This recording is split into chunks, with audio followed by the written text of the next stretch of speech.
Voila! 1 jar of strawberry jam. Not homemade, van-made. Strawberries, sugar, lemon juice. Mix it all up. I'm not sure of the amount of ingredients. I haven't really got that many strawberries. I've got plenty of sugar. I don't know how much. I'm just going to guesstimate it and cook it up on the stove. I'll let you know how it goes. Strawberry jam on the go, bubbling away. Interesting to see how this works out.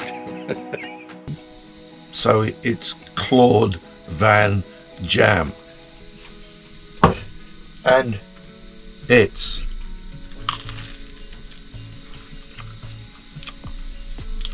pretty damn delicious. Claude Van Jam.